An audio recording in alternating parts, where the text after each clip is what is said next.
നമസ്കാരം. ഇവിടെ തിരഞ്ഞെടുപ്പ് ചൂട് കൊഴുക്കുമ്പോൾ മുഖ്യമന്ത്രി പിണറായി വിജയൻ ടൂറിലാണ്. ഒന്നും അറിയാത്ത നല്ലവനായി ചമയുന്ന പിണറായി മുഖ്യന്റെ നാടകങ്ങളാണ് ഇപ്പോൾ പുറത്താകുന്നത്.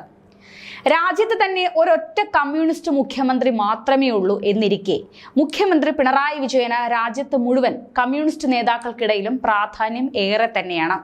നിലവിൽ പാർട്ടിയെ രക്ഷിക്കാൻ പിണറായിയെ കൊണ്ട് കഴിയുമെന്ന മിഥ്യാധാരണയിലാണ് കമ്മ്യൂണിസ്റ്റുകാരും.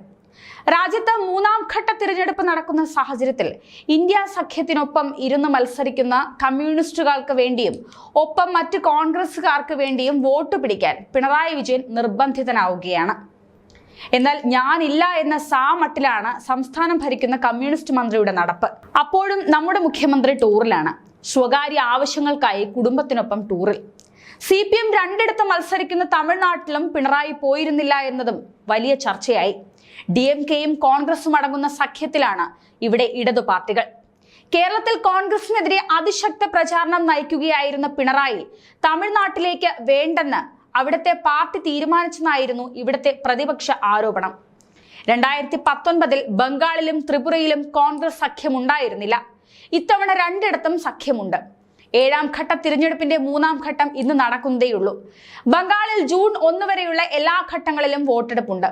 CPM ജനറൽ സെക്രട്ടറി സീതാറാം യെച്ചൂരിയും മുതിർന്ന പോളിറ്റ് ബ്യൂറോ അംഗം പ്രകാശ് കാരാട്ടും ഉൾപ്പെടെയുള്ള ദേശീയ നേതാക്കൾ പാർട്ടി മത്സരിക്കുന്ന മിക്ക സംസ്ഥാനങ്ങളിലും വോട്ട് തേടുന്നു.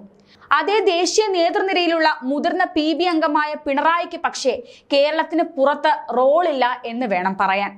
എന്നാൽ അദ്ദേഹം ഇതിനൊക്കെ നിസ്സാര കാരണങ്ങളാണ് പറയുന്നത്.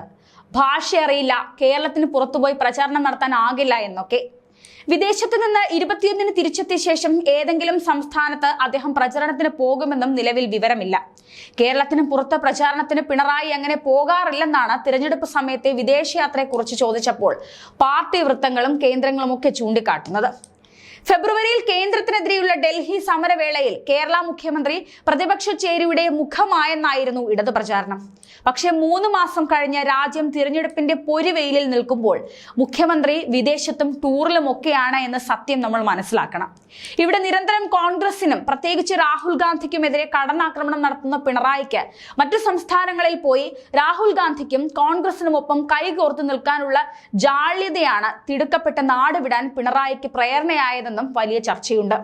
ലോക്സഭാ തിരഞ്ഞെടുപ്പ് ശേഷം കേന്ദ്രത്തിൽ പുതിയ സർക്കാർ രൂപീകരിക്കുമ്പോൾ നിർണായക ശക്തിയാകുമെന്നൊക്കെ അവകാശപ്പെടുന്ന CPMന്റെ ഏക മുഖ്യമന്ത്രിയാണ് ഇങ്ങനെ തിരഞ്ഞെടുപ്പ് യുദ്ധമുന്നണിയിൽ നിന്ന് ഒളിച്ചോടി മാറി നിൽക്കുന്നത്. പാർട്ടി അണികളിൽ ഇക്കാര്യം ചർച്ചയായിട്ടുണ്ട്. മറ്റ് സംസ്ഥാനങ്ങളിൽ ചെന്ന് കോൺഗ്രസിന് വേണ്ടി വോട്ട് അഭ്യർത്ഥിക്കേണ്ടി വരുന്ന ഗതികേട് ഒഴിവാക്കാൻ മുഖ്യമന്ത്രി പിണറായി വിജയൻ തിരഞ്ഞെടുപ്പിന്റെ മൂർധന്യയിൽ രാജ്യം വിട്ടു പോയി എന്നും ഭരണ പ്രതിപക്ഷങ്ങൾ പറയുന്നു. CPMന്റെ രാജ്യത്തെ ഏക മുഖ്യമന്ത്രി എന്ന നിലയ്ക്ക് CPM മത്സരിക്കുന്ന ഇടങ്ങളിലെങ്കിലും മുതിർന്ന PB അംഗമായ പിണറായി പ്രചാരണത്തിന് എത്തുമെന്നായിരുന്നു ഇതര സംസ്ഥാന നേതൃത്വങ്ങൾ കരുതിയത്. കുറഞ്ഞപക്ഷം CPM മത്സരിക്കുന്ന തമിഴ്നാട്ടിലെങ്കിലും എത്തുമെന്ന് പ്രതീക്ഷിച്ചിരുന്നു. എന്നാൽ ഇത്തരമൊരു ജീവൻ മരണ പോരാട്ടത്തിനിടെ എല്ലാം തൂത്തെറിഞ്ഞ് പിണറായി സകുടുംബം വിനോദയാത്രയ്ക്ക് പോയത് പലരെയും ഞെട്ടിച്ചിട്ടുണ്ട്. ഇത് സംബന്ധിച്ച് സംസ്ഥാന നേതൃത്വം പ്രത്യേക വിശദീകരണം ഒന്നും നൽകിയിട്ടില്ല. മലയാളമല്ലാതെ മറ്റു ഭാഷകൾ അറിയാത്തതിനാൽ കേരളത്തിന് പുറത്ത് സാധാരണ മുഖ്യമന്ത്രി പ്രചാരണത്തിന് പോകാറില്ലെന്ന ഒഴുക്കൻ മറുപടിയാണ് ഇക്കാര്യത്തിൽ ചില പാർട്ടി നേതാക്കൾ പറയുന്നത്.